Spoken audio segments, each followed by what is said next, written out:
नमस्कार, मैं मुस्लिम और आप देख रहे हैं नेशनल कवरेज चुनावी अड्डे में आपका स्वागत है। आज 25 अप्रैल है और 11 मई को नगर पालिका का चुनाव होना है। बहुत कम समय है। हम पहुंच चुके हैं उत्तर प्रदेश के मऊ जनपद के नगर पालिका क्षेत्र में और हमारे साथ यहाँ के पूर्व वजीर आलम जनाब तारिक अरशद जमाल साहब जुड़ चुके हैं।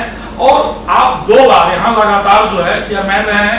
एक बार आप चेयरमैन रहे और एक बार आपकी बेगम साहिबा चेयरमैन रही हैं। और जब आप चेयरमैन बनते हैं तो यहाँ विकास का गाथा लिखा जाता है। और इसके पहले जब भी आप चेयरमैन बने हैं तो साइकिल की सवारी करके बने हैं। इस बार आपने जो है बसपा के हाथी की सवारी किया है। और हम आपकी जानकारी के लिए बता दें कि बीते चुनाव में यहाँ से बसपा ने ही चुनाव जीता था और इस बार जो है अरशद जमाल साहब को जो है टिकट मिल गया है बसपा से। आइए हम बातचीत करते हैं कि इस बार आपका चुनावी मुद्दा क्या होगा।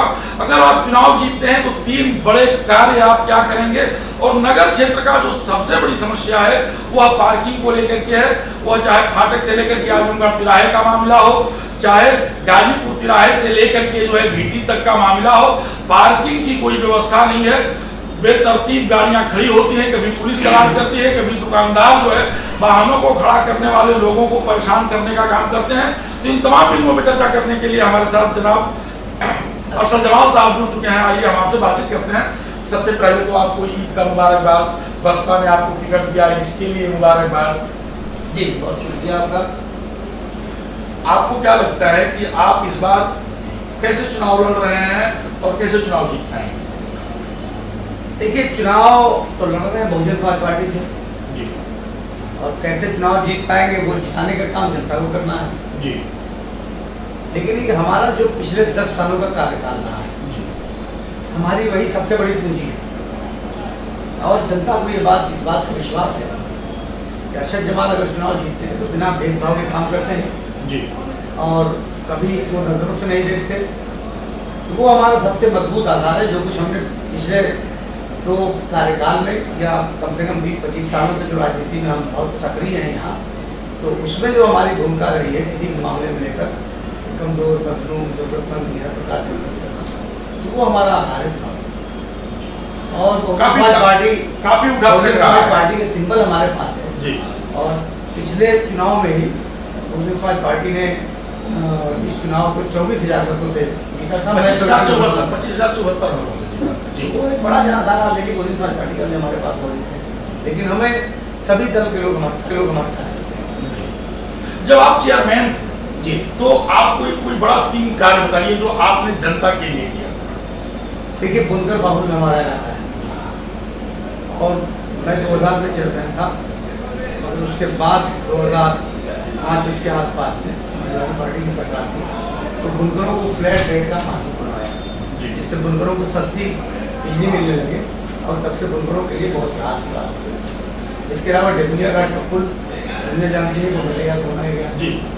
इसके अलावा हमने एक सिस्टम बनाया कि नगर पालिका में सफाई व्यवस्था कैसे होनी चाहिए जी। अगर आपको याद होगा तो हमारे चेयरमैन होने से पहले नगर पालिका में कोई बात भी नहीं करता था, न कोई जानता था कि नगर पालिका के चेयरमैन के क्या अधिकार है।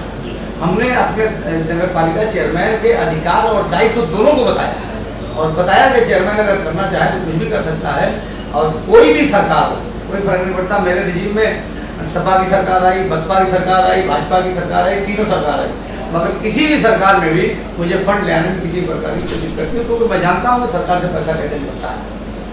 दूसरी बात यह है कि हमने सिस्टम बनाया कि पूरे मऊ शहर में जो पेयजल की सप्लाई है उसको कैसे सुदृढ़ किया जाए। तो हमने जितने पाइपलाइन, जितने ट्यूबवेल थे उन सबके सप्लाई लाइन को एक दूसरे में जोड़ दिया ताकि अगर दुमनपुरा में कोई पंप चल रहा हो और पहाड़पुरा में पानी की जरूरत हो तो ऐसा नहीं कि वो लाइन अलग है, यहाँ पानी उसका मिलेगा।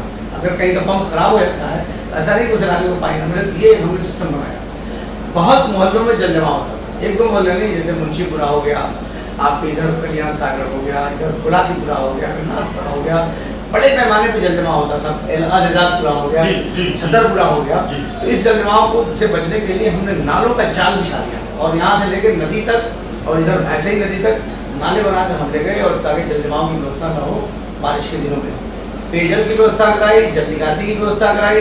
रास्ते जो खराब थे बहुत आप जानते हैं, नालियाँ बीच में थी, झगड़ों की वजह से तमाम रास्ते खराब थे। ऐसा भी दौर था कि सब सफाई का कार्य फाटक के सिर्फ पश्चिम बगल होता था। तो हमने शुरुआत की। फाटक के पूरब तरफ 2000 में जब मैं चेयरमैन हुआ जी, तो मैंने कहा तो भाई ये सोच आपके मन में कैसे आई? नहीं, जब मैंने क्षेत्र का दौरा किया चुनाव के दौरान, तो मुझे ये बात बड़ी अजीब लगी कि क्षेत्र के पश्चिमी तरफ अलग नगर पालिका बसता है और शहर के पूर्वी तरफ अलग नगर पालिका बसता है। उधर नगर पालिका बसता ही नहीं है, न सफाई की व्यवस्था, न निर्माण कोई, और न कोई पेयजल की व्यवस्था, कुछ भी नहीं था। ये सारा का सारा मेरे द्वारा किया गया और 2000 से 2005 तक हमने किया। और फिर 2005 से 2006 तक फिर यथास्थिति रही। और फिर जब 2012 में जब फिर शाहीना अरशद जमात बनी तो बात जो अधूरा काम था उसको उन क्षेत्रों में पूरा किया। एक मिनट हम आपकी बात को रोकेंगे। उस समय भी सामान्य महिला से और बेगम साहिबा चेयरमैन बनी, बड़ा गजब का जो है संयोग बन गया है। इस बार भी जो है सामान्य सीट है और आप चुनाव मैदान में। नहीं, देखिए सामान्य सीट तो जब से चुनाव हो रहा है, रिजर्वेशन जब से हुआ 1985 के बाद से, यानी 30-35 साल हो गया, पहली मरतबा ये सीट सामान्य हुई है।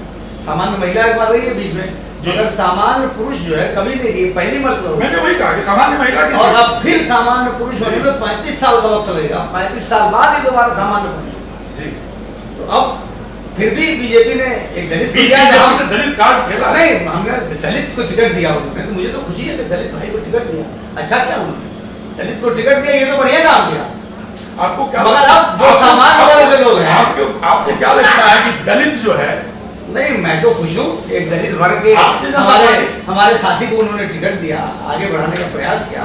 अब बाकी सामान्य वर्ग के लोगों को क्या करना है, ये उनका नंबर अब 35 साल बाद आएगा, यानी 35 साल तक उन्हें इंतजार करना, अब इंतजार करना, और अब उनको तय करना है उन्हें क्या करना है, जो कुछ भी वो करते हैं। यानी दलित कार्ड में जो है सामान्य वर्ग का बड़ा नुकसान कर दिया। अब मैं ये क्यों कहूँ किसी का नुकसान किया या किसी का फायदा किया, मैं सिर्फ इतना बता रहा हूँ कि सामान्य वर्ग के लोगों को नगर पालिका का चुनाव अगर लड़ना होगा तो उनको 35 साल इंतजार करना होगा। एक बहुत बड़ी समस्या है पार्किंग को लेकर के, अगर आप चेयरमैन यातायात जी, हाँ यातायात और पार्किंग को लेकर ये सही बात है कि बहुत बड़ी समस्या है। और इस पे जो हमारे दिमाग में प्लान चल रहा था, तो ये जो आदमगढ़ मोड़ पे जो सब्जी मंडी की जमीन है या इधर जो पशु अस्पताल है, पूरा पशु अस्पताल, पूरा ये वाली जमीन, ये सब नगर पालिका की है। और उस पर सुप्रीम कोर्ट से हमारे ही रिजीम में, शाहीना की रिजीम में पूरा डिग्री हो गई थी, मगर उसमें कहीं कोई विवाद आता रहा और मामला रुका हुआ है। और उसमें अंतिम समय मामला है, अगर वो विवाद खत्म हो जाता है तो फौरी तौर से वहाँ पार्किंग के लिए बेसमेंट बनाया जाएगा और वहाँ पार्किंग की व्यवस्था की जाएगी और ऊपर शॉपिंग कॉम्प्लेक्स बनाया जाएगा, उसमें हजारों दुकानें बनेंगी, हजारों दुकानें उसमें बनेंगी और बढ़िया शॉपिंग कॉम्प्लेक्स बनेगा। दूसरी एक बात मेरे दिमाग में हो रही है कि जो स्वदेशी कॉटन मिल है वो बंद पड़ी हुई है, इसे बेकार पड़ी हुई, उसका कोई इस्तेमाल नहीं हो रहा है। तो मेरे दिमाग में है कि सरकार से हम बात करेंगे, चाहे केंद्र सरकार से, चाहे उत्तर प्रदेश सरकार से। हमारे मऊ नगर पालिका क्षेत्र में ही नगर विकास मंत्री का घर भी है, तो उन्हें भी जाहिर सी बात है कि रुचि रहेगी शहर पर, बड़ा प्रतिष्ठापक सीट बन चुकी है उनके लिए। अब मैं नहीं जानता, मैं तो इतना जानता हूँ कि जो जीतेगा वो नहीं करेगा, जो भी चेयरमैन जीतेगा। हमारे शहर में नगर विकास मंत्री है, इससे हमारे लिए ज्यादा सौभाग्य क्या बात सकती है। हम लोग जीतेंगे चुनाव तो मंत्री जी के साथ मिलकर इस शहर को विकास के रास्ते पर ले चलेंगे, इसमें कोई दो राय नहीं है। क्योंकि सरकार और नगर पालिका अलग अलग नहीं है, 3 प्रकार की सरकारों का संविधान में तस्करा किया गया है, एक तो सेंट्रल गवर्नमेंट, एक स्टेट गवर्नमेंट, एक लोकल गवर्नमेंट। तो ये तो ऑलरेडी ये भी एक सरकार है ना, मगर कि ये सरकार जब तक कि केंद्र सरकार और स्टेट सरकार इन दोनों सरकारों से तालमेल बढ़िया नहीं रहेगा, अब विकास नहीं कर सकते। हमारा लक्ष्य हमेशा रहा है कि इसकी भी सरकार में उसके साथ मिलकर काम करने का, इसलिए करते हैं कि हमको जनता ने जिताया है, तो हमसे बहुत सारी आशाएं हैं, तो हम ये काम करेंगे। तो स्वदेशी कानून मिल के लिए सरकार से बात करेंगे और कोशिश करेंगे कि वो जमीन नगर पालिका को हस्तांतरित हो जाए। अगर सरकार पैसा उसका लेना चाहे तो उसका पैसा दिया जाएगा, ये लीज पे देना चाहे सरकार तो उसका लीज पे दिया जाएगा। लेकिन मेरे दिमाग में एक प्लान है कि स्वदेशी कानून मिल की जमीन अगर मिल जाती है तो पार्किंग के लिए बेस्ट जमीन है। एक तीखा सवाल मैं आपसे करने का, अगर इजाजत हो तो मैं करूं। आपके ऊपर तमाम सवालों से कभी नहीं घबराता और राजनीतिक व्यक्ति हुए और सवाल पूछे जाने चाहिए, और यही हमारे लोकतंत्र का प्रमाण है कि सवाल पूछने की सबको आजादी हो। और जब सरकारें सवाल पूछने पर अंकुश लगाने लगे तो समझिए कि लोकतंत्र कहीं न कहीं डूब रहा है। आप आपके ऊपर जो है तमाम तरह के आरोप लगते रहे। मैं खुल कर उस आरोपों की बात नहीं करूंगा, आप खुल के करिए ना, कोई दिक्कत नहीं, लेकिन उन आरोपों के बारे में आपका क्या कहना है? आप किस तरह का आरोप बताएंगे? आपके ऊपर जो है देशद्रोह का मुकदमा हुआ है, गलत है, 100% गलत है, कभी मेरे ऊपर मुकदमा नहीं हुआ है। ये अफवाह फैलाई जा रही है आप भी लोगों के जरिए जी, मेरे ऊपर कभी देशद्रोह का मुकदमा नहीं हुआ है, इसलिए आपको ये कहा जाता है कि भारत माता के नक्शे से आपने जो ये भी गलत है, 100% गलत है। हम लोग एकदम सच्चे देशभक्त हैं, और जब देश की भक्ति और देश की सुरक्षा का मामला आता है तो रोए में आग लग जाती है। हम लोग तो वो हैं कि हम लोग अगर देश के लिए लड़ना और गर्दन कटाना हो तो अपना फख्र समझते हैं उसके लिए, इसके लिए हमारा सम्मान मन करते हैं। तो इसी बात कभी तो ये हमारे दुश्मनों द्वारा ये अफवाह फैलाएगी। मैं कह रहा हूँ कि किसी माई के लाल के पास अगर कोई बात इस तरह की हो, कोई सबूत हो कि हमने कभी छेड़खानी की या मेरे ऊपर कभी मुकदमा हुआ, तो मैं यही से अपना पर्चा उठा लूंगा, मुकदमा नहीं चुनाव नहीं लड़ूंगा। लेकिन इस तरह की घटिया इल्जाम लगाना हमारे विरोधियों को आप राजनीतिक विरोध करिए ना। आप क्यों ऐसे इल्जाम लगाते हैं कि जो गलती मैंने की ही नहीं उसकी सजा आप मुझे क्यों देंगे?